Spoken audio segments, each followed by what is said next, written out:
I'm John Burrs of the Engineering Management faculty at Vanderbilt.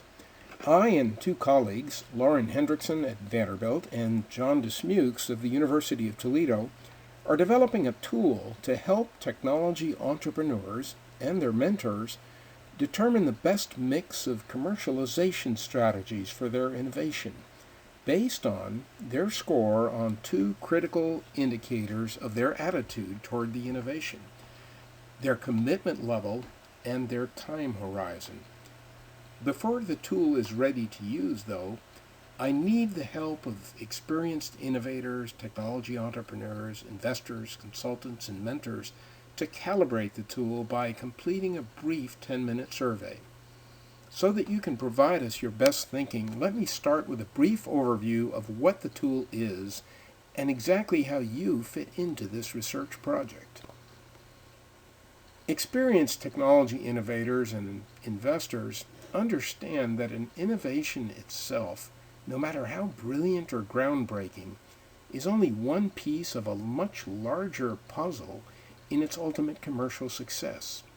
Successful commercialization requires that the innovator build a web of capabilities that extend far beyond their own competence and experience.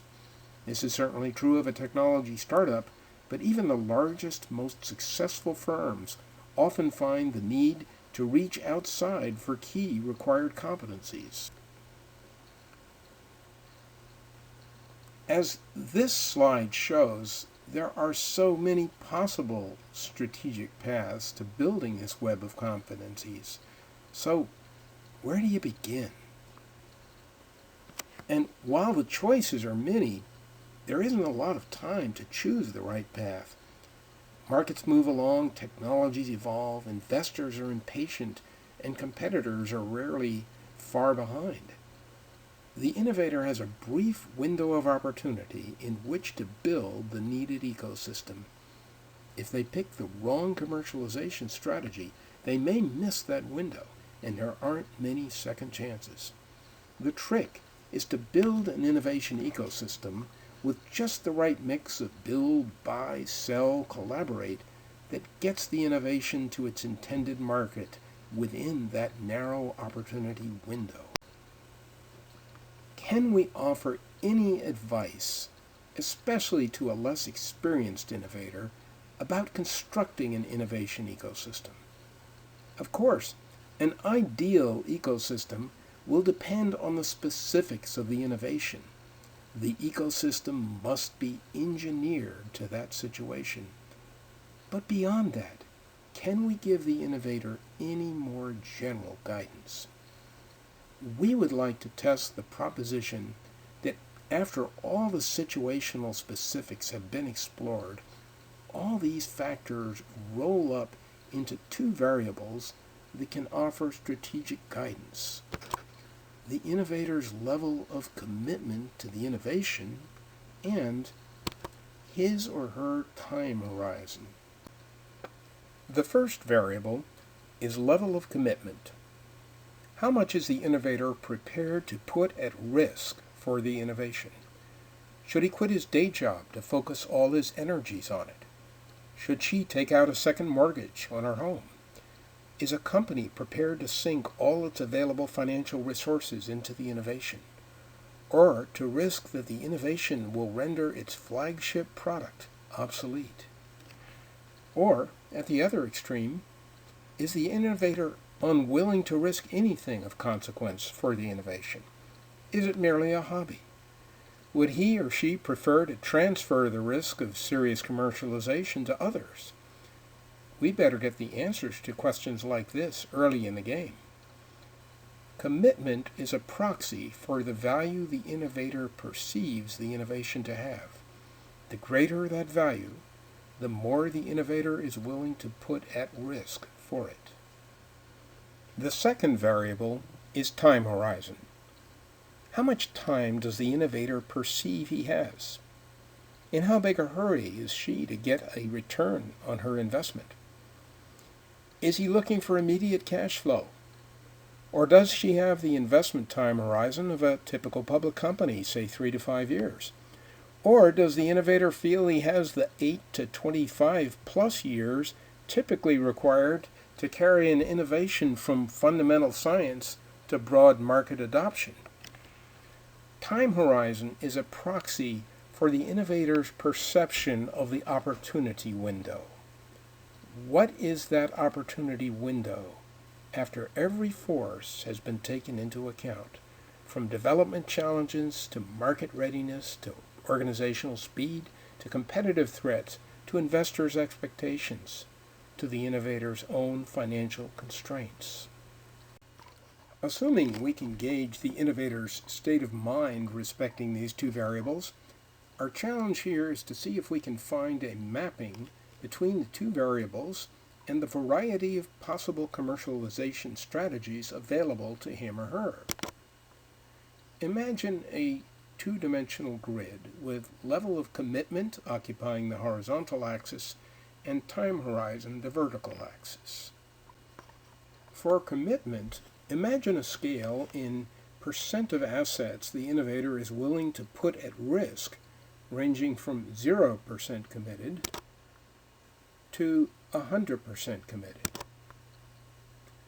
And for time horizon, a scale ranging in years from 0 years to 10 years, a decade or more. Here's how we might describe the strategic posture of an innovator at each corner of the grid. At the bottom left corner is what I would call a conservative posture.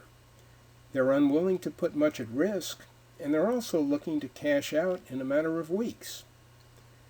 At the upper right-hand corner is what I'd call a patient posture, willing to make an all-in commitment and willing to see it through for up to decades before realizing a financial return.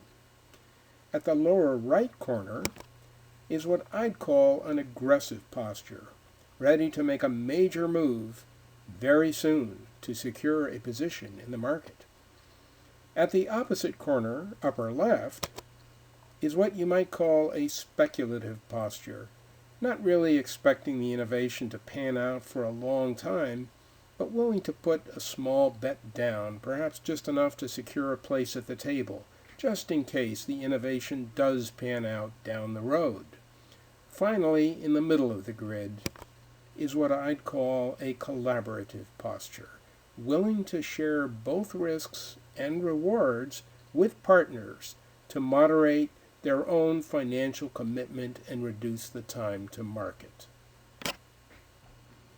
Our objective is to map the different commercialization strategies onto this grid so that the innovator can choose a finely calibrated range of commercialization strategies depending on their own unique level of commitment and time horizon.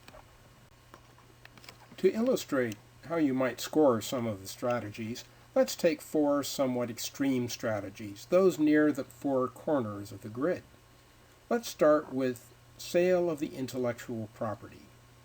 Under this strategy, the innovator wants no further involvement in the commercialization process.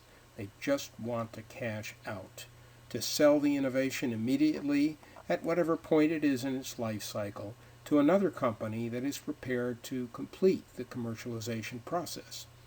We'd assign this innovator just a 10% on commitment level and only a year on time horizon. Let's try another strategy, internal development. Under this strategy, the innovator must commit substantially all of the resources needed to develop the business with minimal financial or business assistance from others. It's prepared to go all in, to commit up to 90% of its available assets. The innovator must be able to sustain the development effort through the life cycle of the business, with financial returns potentially up to a decade away, so we'll score it 9 years on time horizon. Here's a strategy with a very different profile from either sale of the intellectual property or internal development, acquisition. The innovator recognizes that it needs an asset right away, a near zero time horizon, to achieve presence in a new market or economies of scale, or to gain access to a technology or a product it needs for its portfolio. It doesn't have time to develop the asset internally, so let's give it a score of 1 year on time horizon. But it has the financial resources to make an outsized bet to acquire the asset. So, depending on the size of the acquisition, this innovator might be willing to commit up to 80% of its available assets. Not quite as big a commitment as internal development, but still hard to reverse. Finally, let's look for a strategy in the opposite corner from acquisition, basic research. The innovator sees potential commercial benefit in this area of research, but the potential returns are so far into the future that it can't even define a commercialization window or time frame.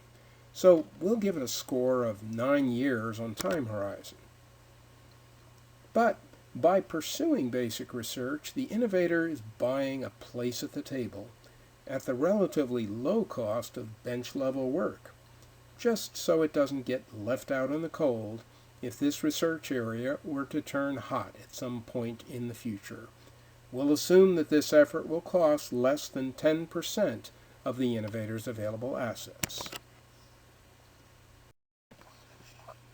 In the survey, you're asked to choose your own time horizon and commitment level scores for these 4 strategies and the other 10 provided, based on your professional experience as an entrepreneur, innovator, investor, consultant, or mentor. Here's what the 2 questions look like on the survey for the first strategy you're asked to score, acquisition. First, you're provided with a brief definition of the strategy. You're then provided the 2 scales. The first scale is for time horizon. There are 11 points ranging from 3 months to 10 years. The second scale is for commitment level, proportion of the innovator's assets he's prepared to put at risk. The 11 points range from less than 1% to 100%. Here's what the scoring for acquisition would look like if we followed the example above. Time horizon of 1 year and commitment level of 80%. Feel free to add an explanation for your scoring in the boxes provided. Before we close, I just wanted to say we're excited to have you as our collaborators. Thank you so much for participating. If you have any questions, concerns, or suggestions, please feel free to contact me. My contact information is provided on this page. Now it's your turn, but before you start, just one piece of advice. Make use of the full range of the 2 scales. What we're trying to do is offer the innovator some discrimination among the possible commercialization strategies. If the scoring for all the strategies is bunched together, there's no useful discrimination among them. To provide your own scores for these and the other 10 commercialization strategies, click on the Go to Survey link and start.